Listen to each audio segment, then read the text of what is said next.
മറ്റേ കുറെ കാലങ്ങൾക്ക് ശേഷം ഇന്റർവ്യൂ എടുക്കാതെ ദൈവമേ മിന്നിച്ചേക്കണേ എന്ന് പറഞ്ഞുകൊണ്ടാണ് ഞാൻ തുടങ്ങുന്നത്.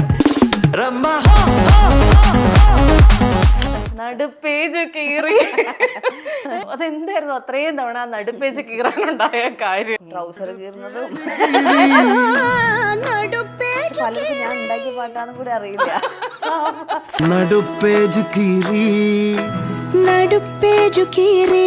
തൊട്ട് മുഴുവൻ ഗോൾഡൻ കളർ ഹെയർ ഒക്കെ ആയിട്ടിരിക്കുന്ന ഗോൾഡൻ റിട്രീവറിന്റെ മരുണ്ടായില്ല കാണാൻ. ഞാൻ ഇടയ്ക്ക് പിന്നെ വീണയുടെ പറയൂ എന്തോ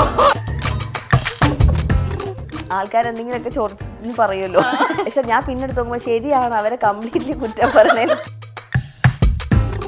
ഇപ്പോഴത്തെ ഈ ഒരു ട്രെൻഡില്ലേ വീണ, ഈ കുടുംബത്തിന് ഒരു ലൈക്ക് തരുമോ എന്നൊക്കെ. ചില ആൾക്കാർ നമ്മുടെ പേജിൽ നിന്ന് അല്ലാത്തതുകൊണ്ട് തന്നെ സുഖമായിട്ട് അതിനകത്ത് ചീത്തയും പറഞ്ഞിട്ടുണ്ടാവും. ഇപ്പൊ ലൈക്കിൽ നോക്കുമ്പോൾ എന്റെ കുഞ്ഞുമാമയുടെ ഒക്കെ ലൈക്ക് ഈച്ചരാ ഇത് കണ്ടിട്ടുണ്ടാവുമല്ലോ. ചില ആൾക്കാർ ഭയങ്കരമായിട്ട് ഉള്ള രൂക്ഷമായ വാക്കുകൾ ഉപയോഗിക്കുമ്പോൾ ഞാൻ ചിലപ്പോൾ പോയിട്ട് ഇങ്ങനെ എഴുതിയ ശരിയാന്ന് തോന്നുന്നുണ്ടോ, ഇതിപ്പം ലീഗലി തെറ്റാണെന്ന് അറിയാലോ അല്ലെ സുഹൃത്തെ സഹോദര എന്നൊക്കെ ഞാൻ വിളിക്കാം. അപ്പൊ ഒരു അയ്യോ അറിയാണ്ട് അബദ്ധത്തിൽ കൈ തട്ടിയിട്ട് അങ്ങനെ ഞാൻ എപ്പോഴായിരിക്കും ഇവർക്ക് എപ്പോഴെങ്കിലും പാട്ടൊക്കെ പാടിക്കൊണ്ടിരിക്കുന്നെങ്കിൽ എങ്ങനെ തെറ്റ് പറ്റിയിട്ടുണ്ടാവോ, തെറ്റ് പറ്റിയിട്ടുണ്ടെങ്കിൽ ലൈവായിട്ട് വരെ എങ്ങനെ കറക്റ്റ് ചെയ്തിട്ടുണ്ടാവും എന്നൊക്കെ. എത്ര പ്രാവശ്യം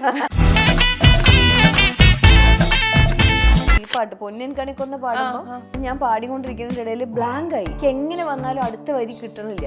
ഇങ്ങനെ ട്രെയിൻ എടുക്കുക അവസാനം. ഞാൻ ചോദിച്ചു ആരെങ്കിലും ഒന്ന് സഹായിക്കോ.